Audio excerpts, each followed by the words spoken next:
Hillary Clinton has done a lot of things really well. First of all, she has a clear policy agenda. She's expert on a lot of issues, and people respect her for that. Secondly, over all of her years in public service and public life and politics, she's built up an extraordinary network of people all over the country who would like to support her, who have supported her, who may want to raise money for her. And I think the third thing is that she's demonstrated some important personal qualities that people know are vital to success: to be disciplined, to work hard, to take care about decisions and how they're made, to be willing to deal with tough decisions, which of course any executive has to do. Clearly she loves her family, and that's something that people appreciate.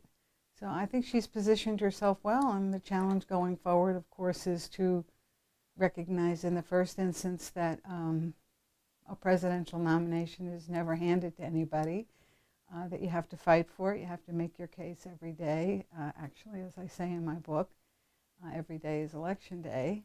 And she's, of course, has to raise the money and develop a relationship with the media that will enable her to get her message across.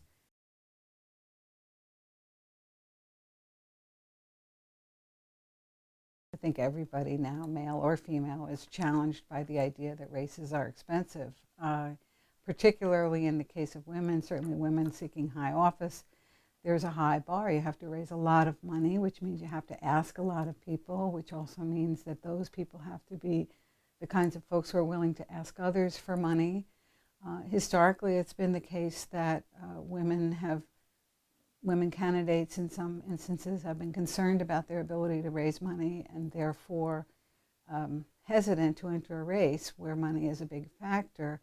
But I think increasingly that's less true. What's been demonstrated, certainly in the 2008 President Obama and Secretary of State Clinton were competitive, I believe, on that front.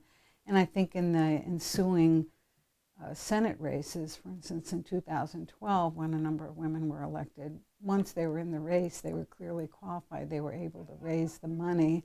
You know, people raise money from their friends and from their colleagues, their professional associates.